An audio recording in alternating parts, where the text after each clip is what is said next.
All right, good morning, everybody. Today is Friday. Yeah, it's Friday, February 12th, 2016. And this is Before the First Cup with Jules here on UCY.TV. Happy Friday, everybody.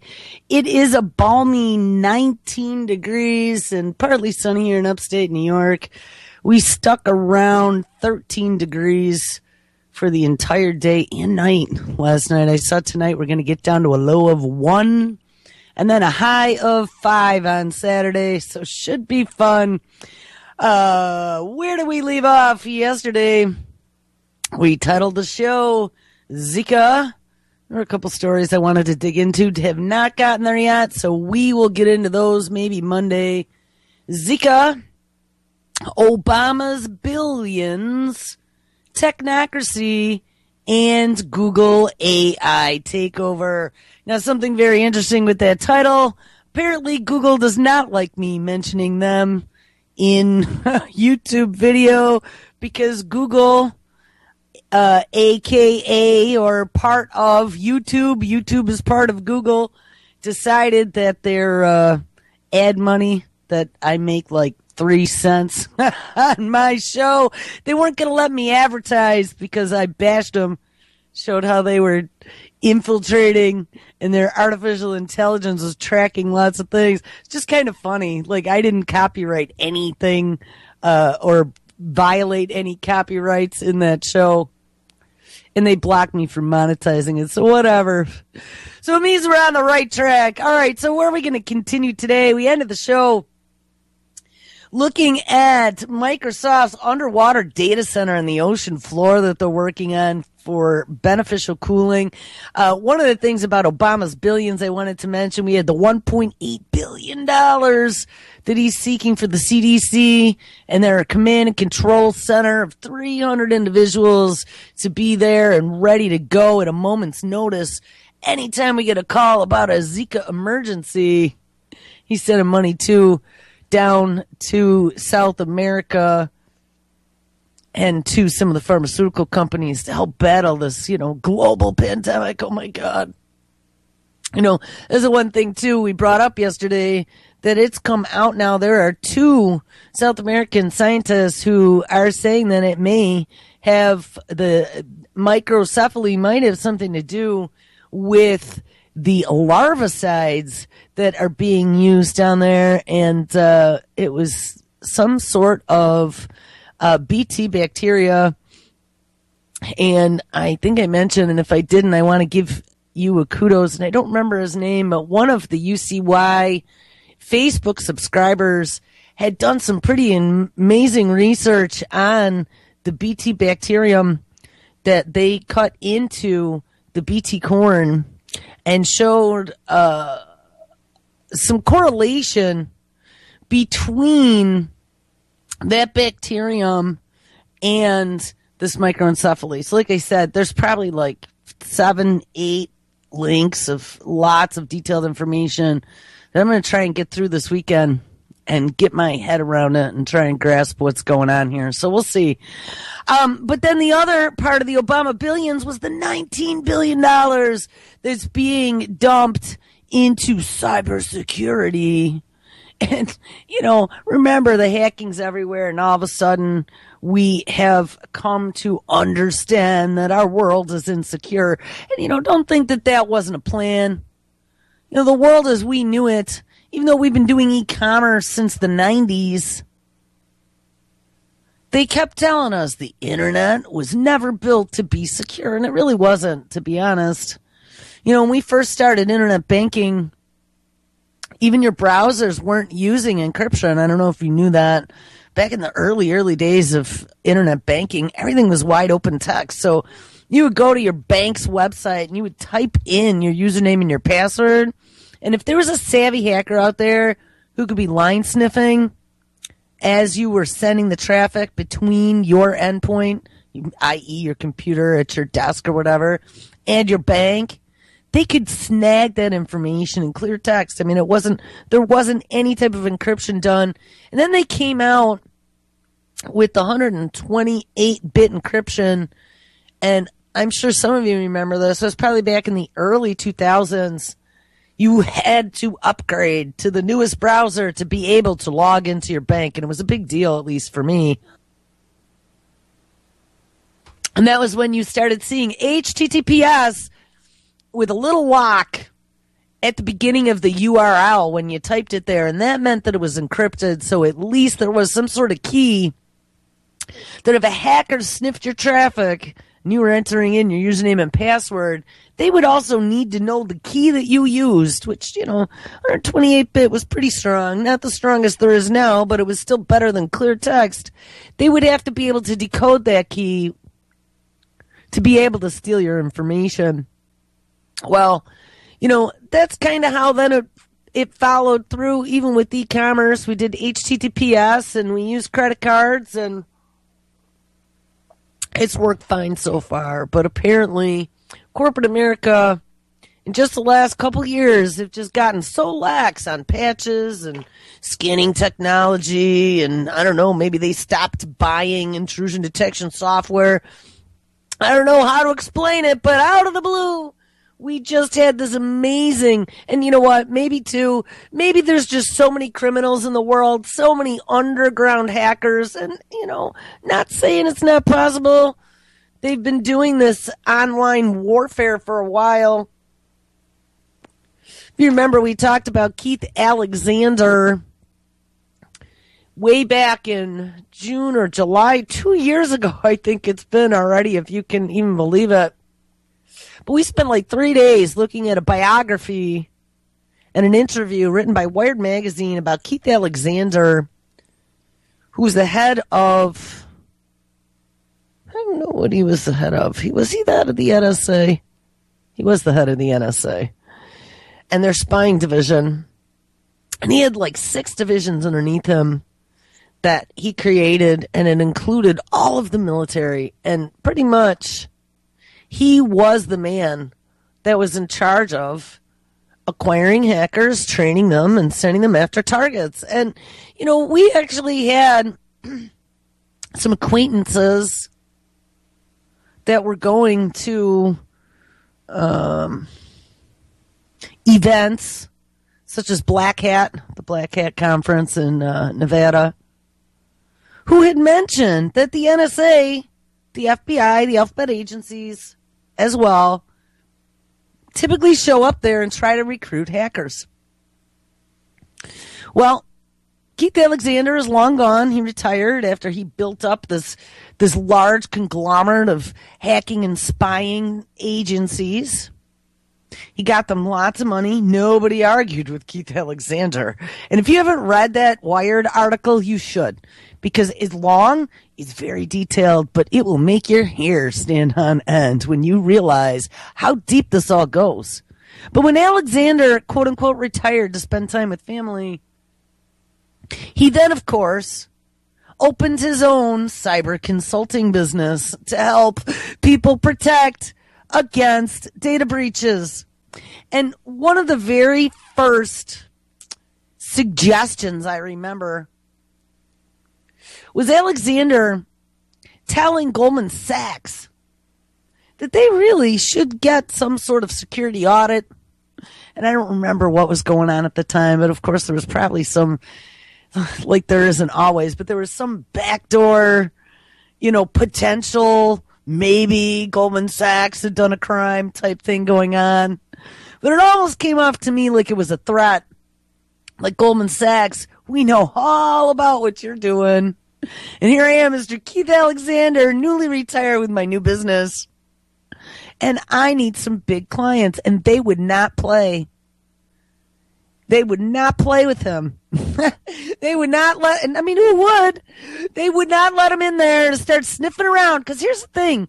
Under the guise of cybersecurity, I mentioned to you guys before, back one of the private companies I'd worked for many years doing e-business stuff, one of the things that the owner would not allow was any of our stuff to be on the outside. We were not allowed to contract any third-party software as a service companies that could get some noses on the inside of our corporation. And there's many reasons for that, but just from a basic perspective, if I were a business owner, I wouldn't want third-party companies being able to sniff all my traffic and see what's going on inside my company and know more than I did. I would want that to be my internal IT guy that I vetted myself, that I can see every day, and as they used to say, a one throat to choke if something goes wrong. But Goldman Sachs would not play ball with Keith Alexander. Well, what happened just shortly thereafter? Oh my God, Goldman Sachs got hacked. Oh, who would have thunk it?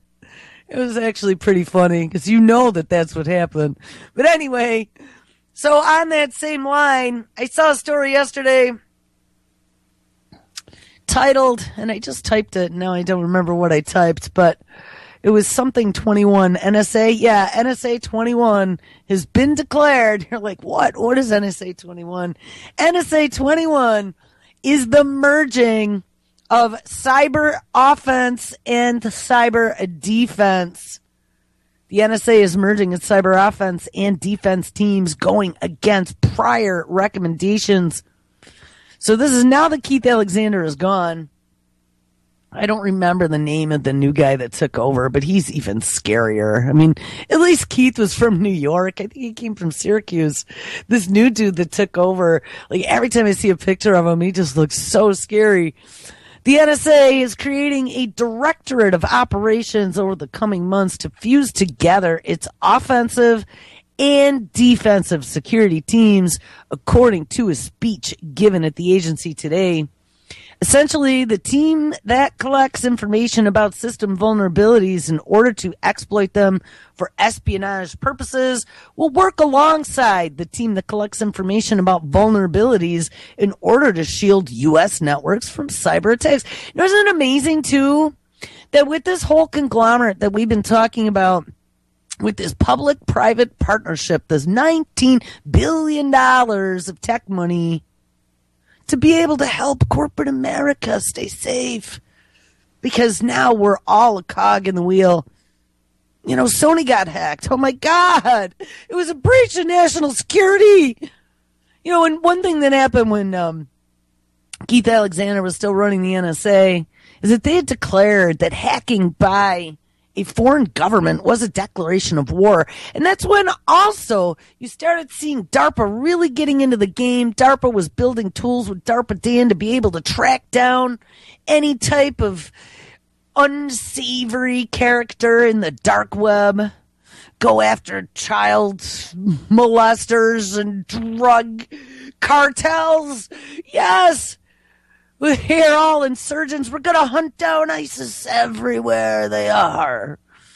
You know, this has just been this closing of the bag to get rid of anonymity so none of us can do anything without being bag tagged and tracked. And they're paying for it with our money. Anyway, let's get back to the story. This is essentially the team that collects information about system vulnerabilities in order to exploit them for espionage purposes. And yeah, that's the stuff that they used to use on foreign countries' networks to be able to get in and spy on them. But the system vulnerabilities in order to exploit for espionage purposes are also the tools that they've been using on us to be able to spy on what's going on within our country. That came out in New York Times. 3-4 years ago, we already reported on that. That's a done deal. And then one company, and I don't remember, it's early and it's cold out here, but there was that one company we read about. They actually stupidly published their list of customers, and was like anyone who was anyone in global law enforcement was on that list of at least going and having presentations about their software, how they were using vulnerabilities in Flash. That's why every time people are like, oh, the player doesn't work or whatever, you know that they're screwing around with Flash. So there are Flash vulnerabilities that they were taking advantage of, as well as iTunes. They were finding holes within iTunes. I don't know if it was the client or whatever, but that was in that New York Times story. They found some sort of vulnerability in iTunes. They literally could insert a payload. So when you installed like a new update, and I don't know, I know for Firefox, they created a fake Firefox file.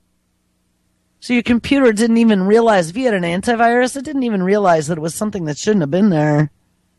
But again, they have all these sneaky little ways where they find vulnerabilities in your applications, and then they exploit them for internal and external purposes, as well as work alongside the team that collects information about the vulnerabilities in order to shield the U.S. networks from cyber attacks. So do you get that?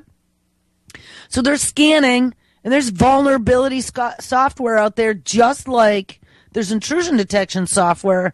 And again, you don't need $19 billion to buy a copy.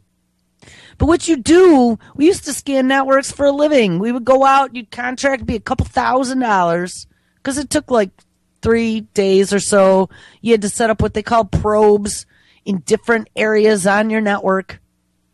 And then you'd run the scanner, and it would simulate traffic, and it would start pounding your site from outside, and then inside it would be monitoring to see what kind of traffic got through, to see what patches you had, to see where they got through, so then you could fix it. That's what the so-called quote-unquote white hat hackers did. They would help you, especially as a large organization. You wouldn't want to hire somebody with hacking skills to try to hack your network with a white hat on, to then tell you where your vulnerabilities were so you could fix them. Well, this NSA21 is not only working to find software vulnerabilities to be able to protect against them, but the same group now, the very, very same group in this newly merged NSA21 is going to be using those same vulnerabilities to hack computers. Come on. That makes the NSA that was the biggest joke before even a bigger joke than it was before. This reorganization is called the NSA21, and it was publicly disclosed today, and that was yesterday. The project is described as a 2-year plan to help the agency better address national security threats, especially surrounding its cyber missions. Signals intelligence, which exploits vulnerabilities to spy on foreign targets, and the Information Assurance Directorate, which is the IAD, which protects the NSA's own classified network against spying,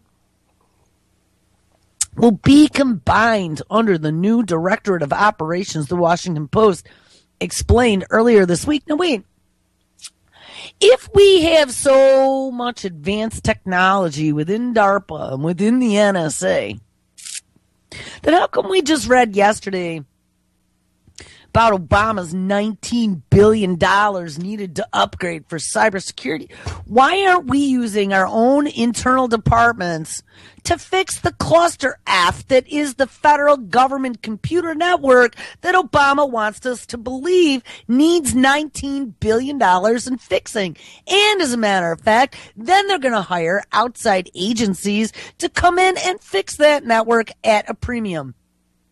Does that make any sense at all? I mean, if the NSA is just so damn advanced, they should be putting the NSA to work. Step to it. Earn your dollars. As my old boss always used to say, eat your own dog food. Once you eat your own dog food, then you use your company as the case study to sell to other organizations. Eat your own dog food, federal government. You can spend all of our tax dollars on this NSA bullshit, and then you're going to make it all of our problems to have to deal with them hacking and cracking us, but you're not going to use them to fix your own network. I don't understand that. Maybe we're not supposed to. 5 other directorates, in addition to operations, will be created to realign the agency's interests and investment in its workforce. It also refocuses the NSA on conducting research. Oh, what does this all mean? I don't know. It'll be interesting to see how this starts playing out. The cyber portion of the plan contradicts a suggestion made 3 years ago. At the time, shortly after Edward Snowden's leaks, the President's Review Group argued that the IAD become a separate agency within the Department of Defense. The IAD's work to protect systems across the U.S. from cyber attacks is totally different from the NSA's stated espionage goals, which could lead to an unwelcomed mixing of missions. We are concerned that having AID embedded in a foreign intelligence organization creates potential conflicts of interest, the group wrote. Yeah, but the thing is, look at, once we have things like the TPP that's going to create this big global conglomerate, we're all going to be foreign espionagers. You know, there isn't going to be any more American versus Libyan. Well, American, let's see, who's in the TPP? American versus South Pacifican. No, I don't know.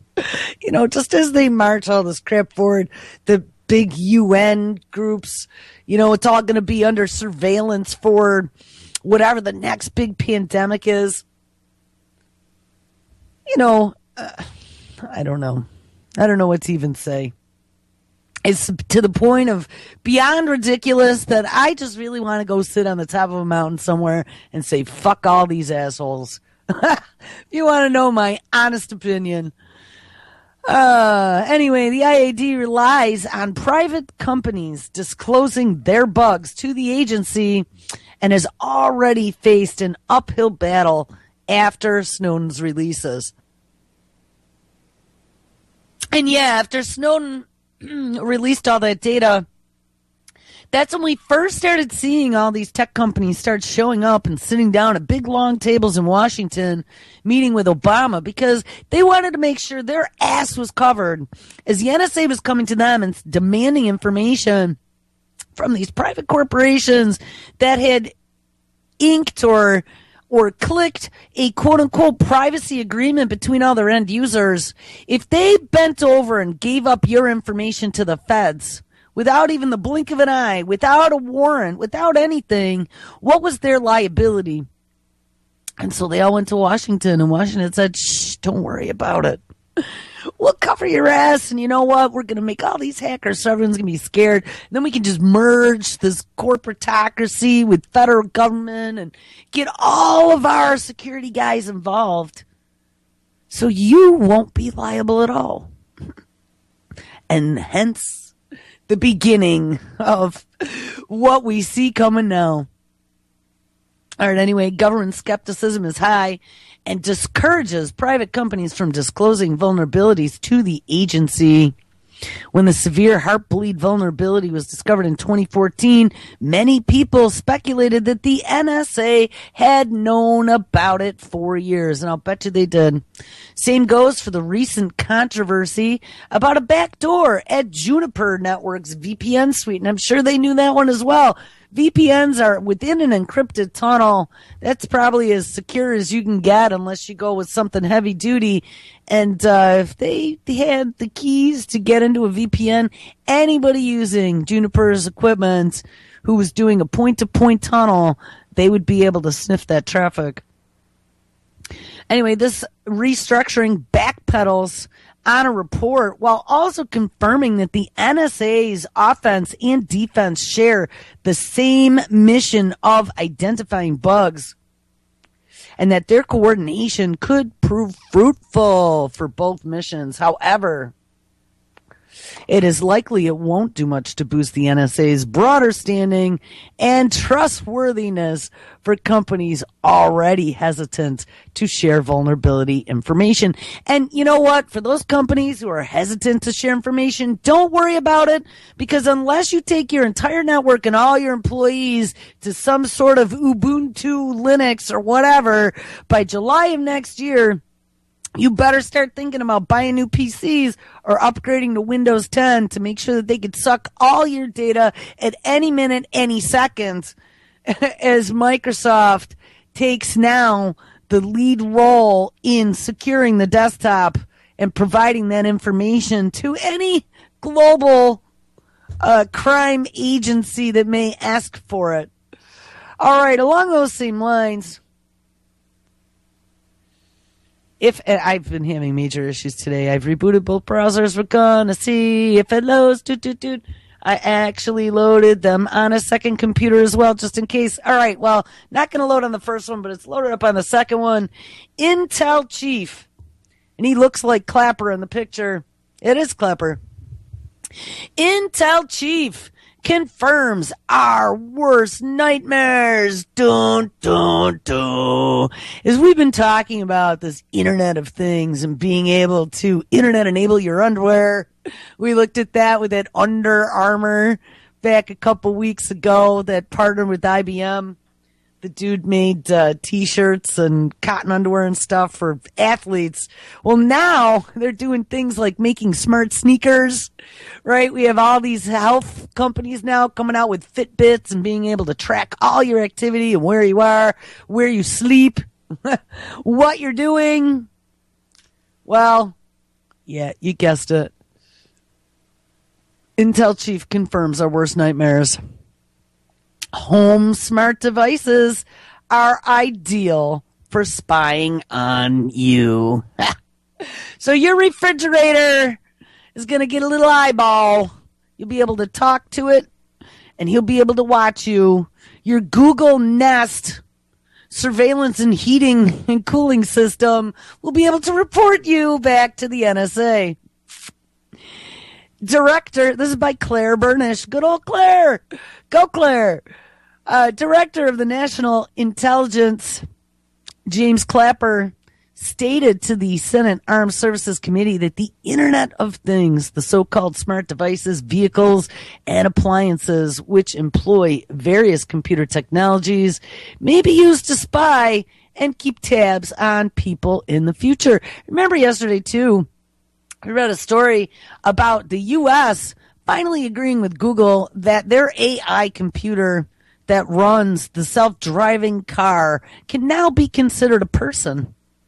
And with it being considered a person and giving it the legal ability now to drive unattended, that means that they can now physically remove any type of car controls from the car. So Google self-driving cars are ready to remove the steering wheel, the brake pedal, and the gas pedal.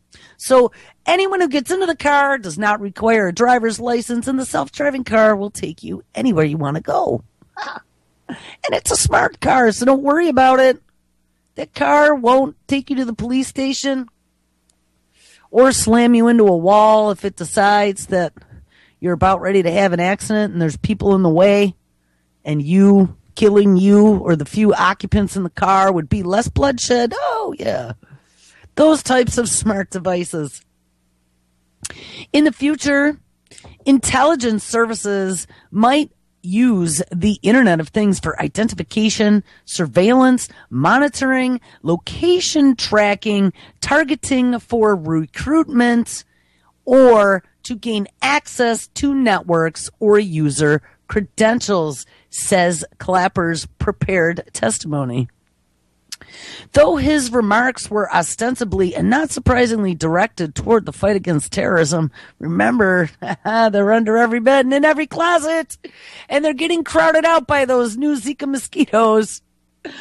The potential implications for all civilians cannot be ignored, particularly considering that the Internet of Things comprises everything from smart cars and fitness tracking devices to televisions and Barbie dolls. And yeah, remember we talked about the Barbie dolls.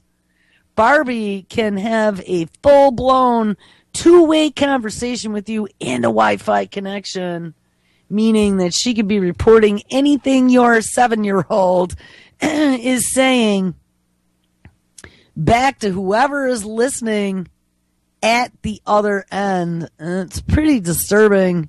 I would not allow any of those little robot toys in my house at all.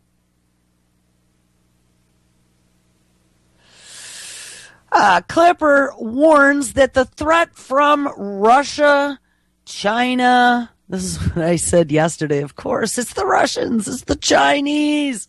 I forgot about Iran and North Korea, as well as ISIS and Al-Qaeda, can be expected in the form of cyber attacks, gathering information about individuals and even PsyOps, which make the Internet of Things vulnerable to malicious intent and ideal for U.S. intelligence gathering purposes. Now remember, who was working on being able to secure the Internet of Things? Do we remember that? Oh, DARPA Dan. Yes, DARPA Dan was. And DARPA Dan then left DARPA and went to work for who? Cupid doll for anyone? Starts with a G, ends in an O. Google. He did. So, you know what? Internet of Things will be secure. They're going to have their automatic sentry that'll be scanning the perimeter. And DARPA Dan and Google make sure your information is safe. So keep buying those internet-enabled devices that can watch you 24/7 and make sure that nothing bad happens to you. The government's here to keep you safe, right? If you haven't learned anything, that's what you should know. Keep buying into it. I wanted to see. Here it is. I caught a story. And I'm not done with this one, but we'll bounce to a second one for a second. I found a story from January when I was first talking about tech CEOs being in bed with the White House. And this was recent news because, I mean, that was already a couple summers ago when they were doing the afternoon lunches at the big, long White House table. But this is January 8th, 2016. White House asks Silicon Valley to help silence ISIS online. And I just saw that Twitter took down 125,000 Twitter accounts last week because, quote unquote, ISIS was using them to recruit. And there was some family whose son had gotten killed overseas by ISIS, and they were suing Twitter. Like, talk about America. They were suing Twitter because they said he wouldn't have been killed had Twitter not allowed them to have a Twitter account where they could send information back and forth that could have potentially been used to kill their family member overseas. So Twitter responds by looking at accounts and determining who's an insurgent and who isn't, and then just shutting them down. I mean, this is like the next step to full-blown censorship. And I'm not saying that real ISIS should be allowed to do any of that shit. I want to all get along. Let's stop cutting off heads. blowing people up. I mean, this is just ridiculous. Bloodshed is bloodshed. Get over it. I mean, we created those monsters, but don't think that ISIS sword isn't being waved around. To put people like you and me, what they call, I was listening to BBC the other day, and they were talking about political dissidents out of China, disappearing after writing anti-government books while living outside the country, mind you. And I was like, wow. I looked up the definition of political dissident, and that's pretty much anybody who's speaking out about the bullshit that's going on in the federal government right now is considered a political dissident. Things don't work out too well if they catch up to you, because they don't want you speaking out. They don't like criticism. Narcissists don't like to be outed. The psychopath. All right. Anyway, the Obama administration wants Silicon Valley to help drown out the Islamic State's message. Top federal officials and major American technology firms held a summit in San Jose, California on Friday, it was in January, to discuss how to stop ISIS from recruiting terrorists on social media. So now we have all of our big tech firms, probably including Google and Facebook and everybody else, Apple, Facebook, Twitter, meeting feds to talk terrorists on social media. Unbelievable. But what are we paying for all these NSA guys sitting in this big NSA cyber patrol center? What are we paying them for? They can't track down which Twitter account is leaked to whom? The White House is exploring several ideas according to discussion outlined from Friday's meeting. One key focus is tracking radicals. Not ISIS, radicals. The White House wanted to discuss, quote, techniques to detect and measure radicalization, unquote. Federal officials recognize the discussion, quote, requires consideration of First Amendment protections and privacies and civil liberty concerns, according to the outline. So wait,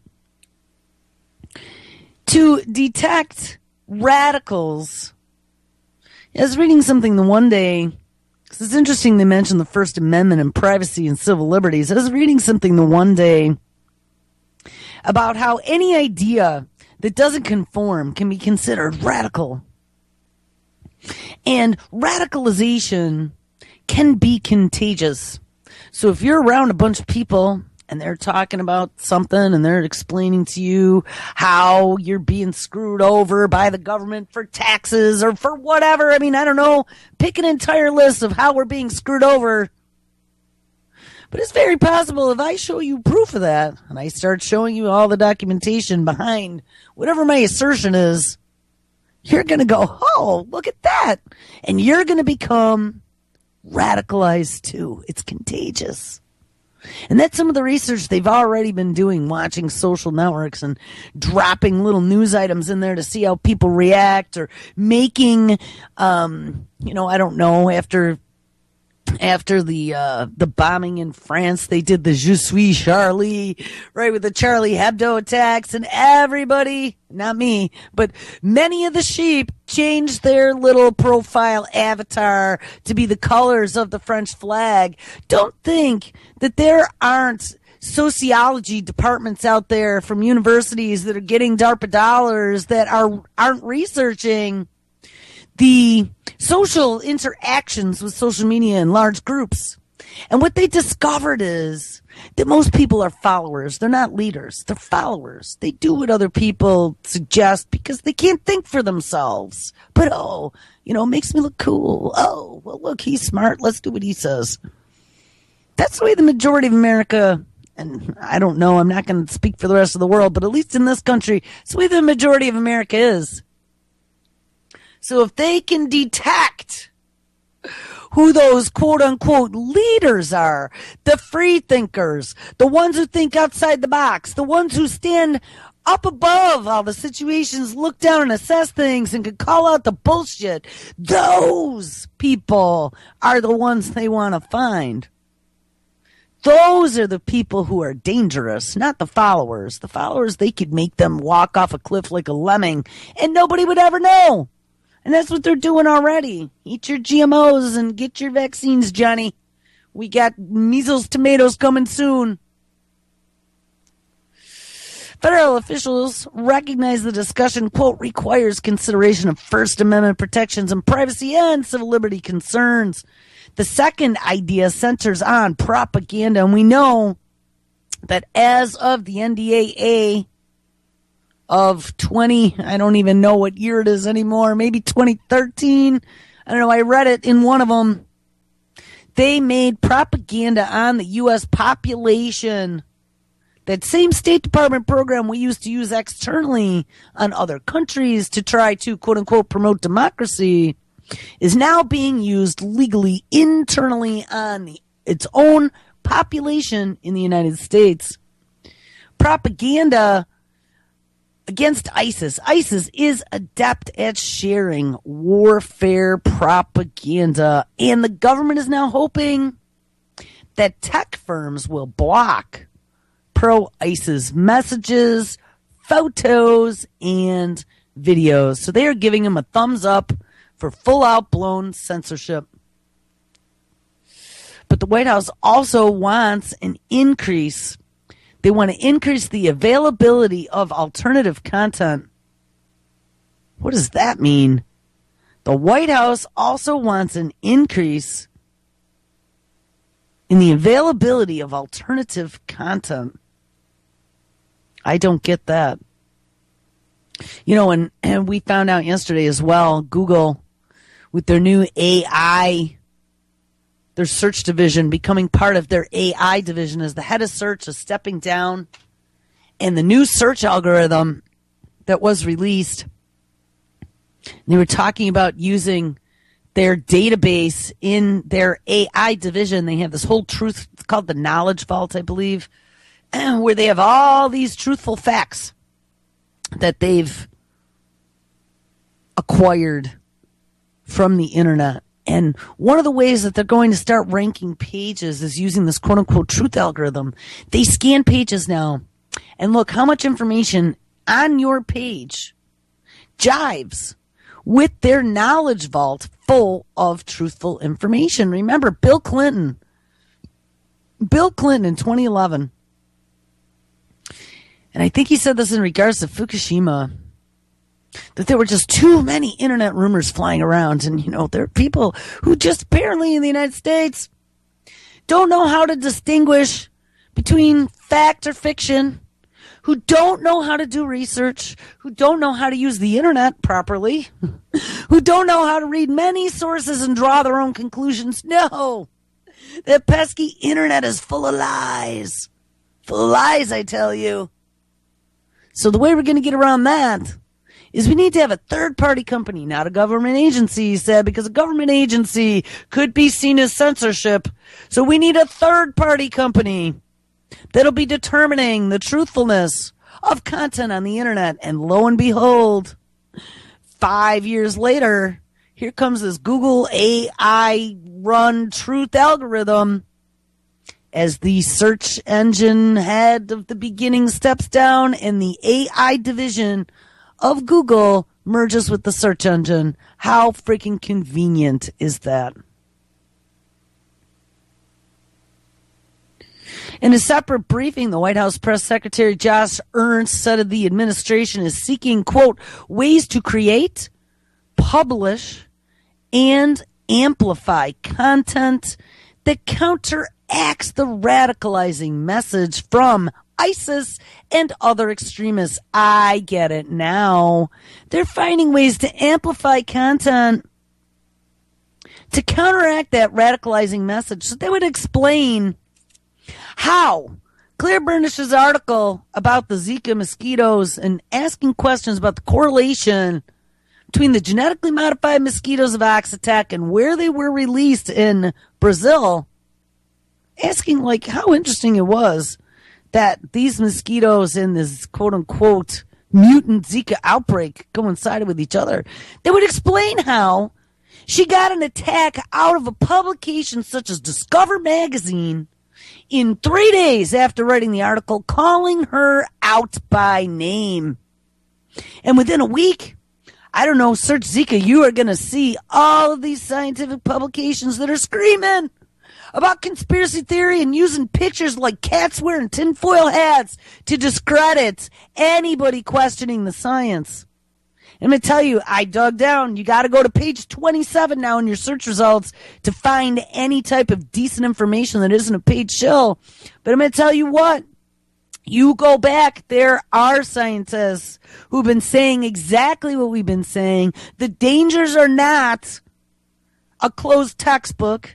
This is not 100% tested inside and out, proven science. Nothing will ever go wrong.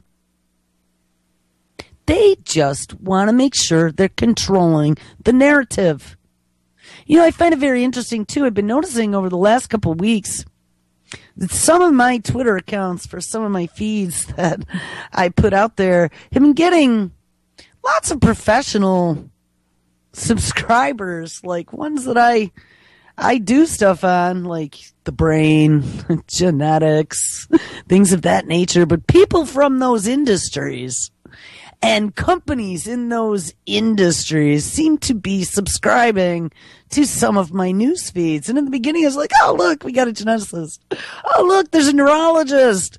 But now I'm thinking that might be very targeted as to why they're paying attention.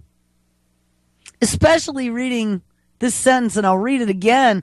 This is just from January. In a separate briefing on Friday, Josh Ernst, the White House press secretary, said that the administration is seeking, quote, ways to create, publish, and amplify content that counteracts the radicalizing message from ISIS and other extremists, unquote.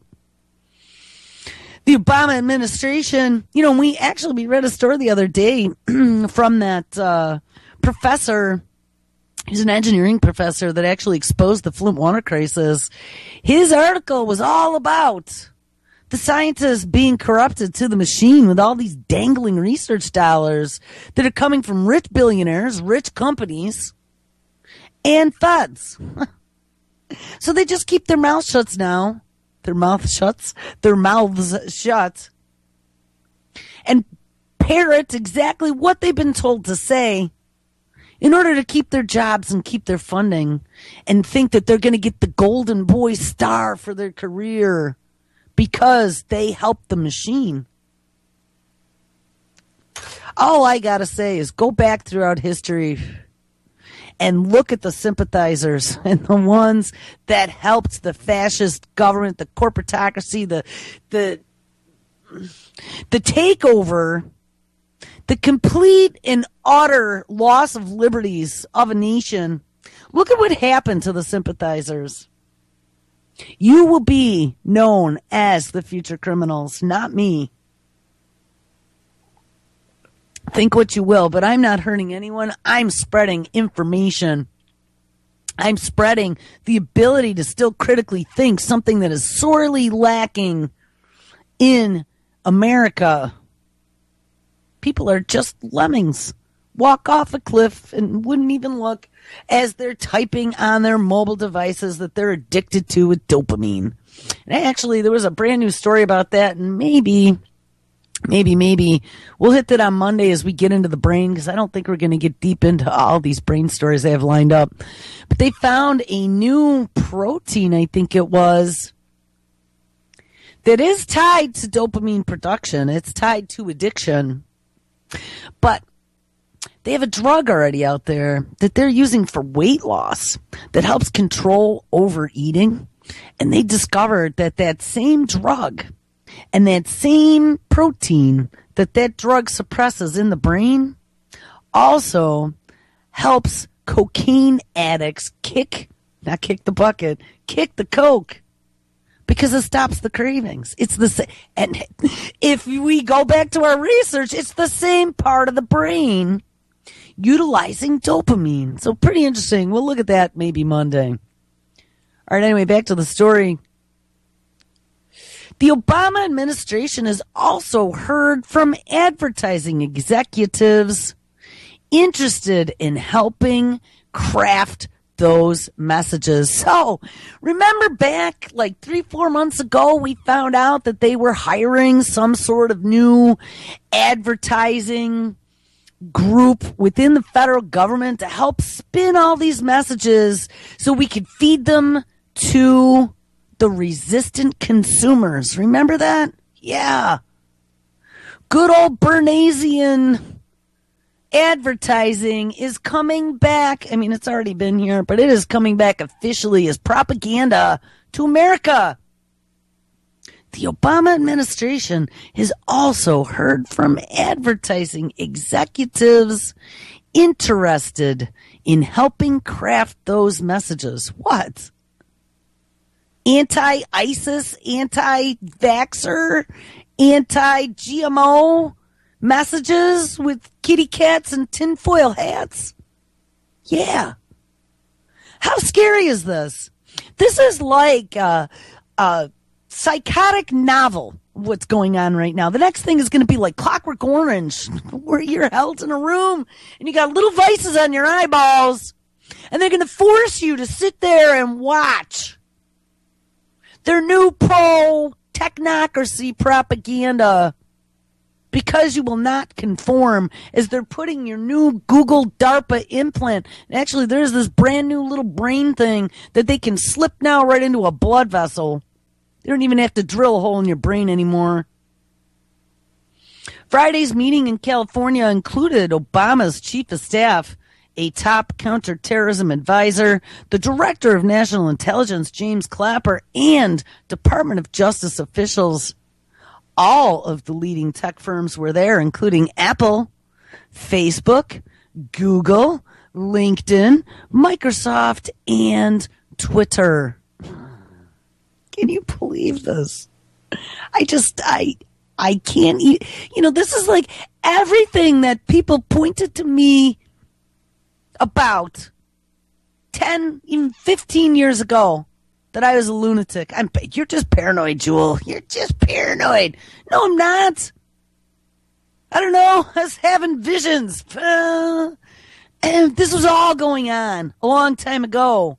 It just wasn't full frontal out in the open. Now it's all out in the open because they've convinced the populace that we should all be afraid. And the criminals in charge are going to keep us safe because they have our best interests at heart. We're going to fix it all. Look at how shitty it is. Don't worry about it. We have the power. Well, they just brought all the technical organizations that are out there whose technology we've been using day in, day out for many years in the case of Microsoft or Apple or Facebook or Google or Twitter, who knows a lot about you, who has a lot of biometrics that maybe they've been collecting, but, you know, under the privacy policy, they weren't giving it to anyone. But now that they've been brought under the big umbrella, under national security, you know what? Their asses are covered, so they could give it all up. Facebook, of course, would not discuss the exact details of the meeting, but a company representative said the social media platform was on board to help. This meeting confirmed that we are united in our goal to keep terrorists and terror-promoting material off the internet. Facebook does not tolerate terrorists or terror propaganda, and we work aggressively to remove it as soon as we become aware of it. The thing is, whose definition of terrorist? Am I terrorizing someone because I'm pointing out the dangers of vaccinations, and somebody in little suburbia, complete brainwashed housewife thinks I'm terrorizing her because little Johnny might get the measles from my unvaccinated child? I don't know. It's all about the definition of what terrorism is.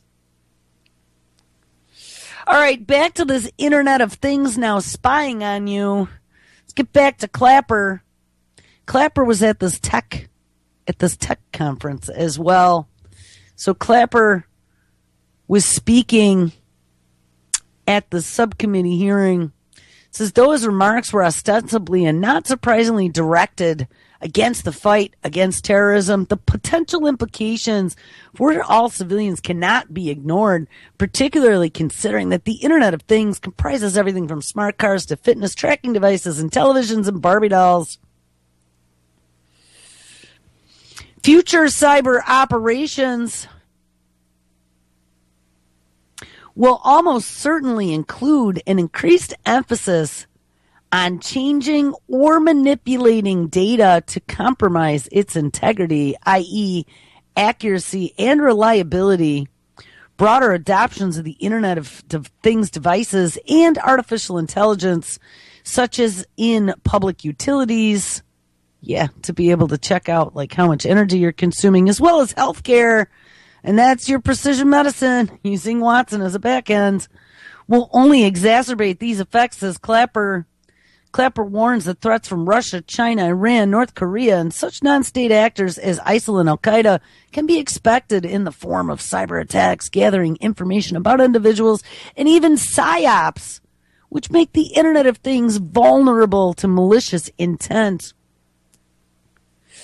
No matter the possible veracity in concerns of national intelligence, the agency's desire to thwart terrorism with an exponential increase in surveillance should be disquieting to all civilians wishing to maintain a modicum of privacy.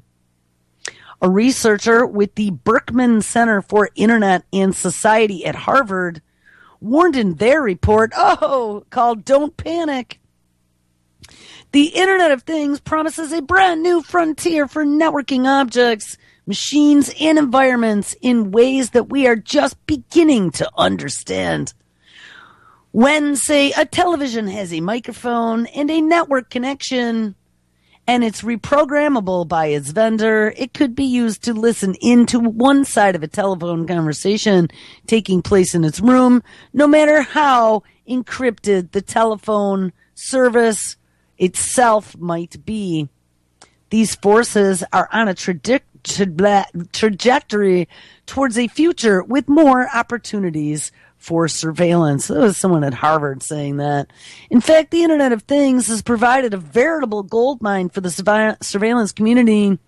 Former CIA director, good old David Petraeus, pointed out in The Guardian, discussed the enormous potential for spying found in common appliances and devices as far back as 2012 already. In terms of interest, items of interest will be located, identified, monitored, and remotely controlled through technologies such as radio frequency identification, sensor networks, tiny embedded servers, and energy harvesters, all connected to the next generation of internet using abundant, low-cost, high-power computing. So look out, people, with terrorists, foreign actors, and U.S. intelligence taking command of all of our Internet of Things, our smart cars, our smartphones, our smart homes, our smart sneakers, our smart fridges, our smart toys, our smart toothbrushes, our smart toilets, and everything else. There's nowhere to run, and there's nowhere to hide, it seems. All right, guys, well, guess what? It's the last 10 seconds of the show. I can't believe it. It's Friday. Thank God. Make sure you stick around, because Lonnie Clark is live up next. And tonight at 6 p.m. Eastern, we have Josh, Anti-Tyranny News Live. Primer Time, the boys, this week's show at 8. With Michael and Nick at 9, Truth on the Tracks with Brandon Turville. At 10, Cutting Through the Matrix with Alawan at 11, Anti-Media Radio with Levon Live. All right, guys, have an awesome weekend. Make sure you stick around, and I'll catch up with you on Monday. Take care.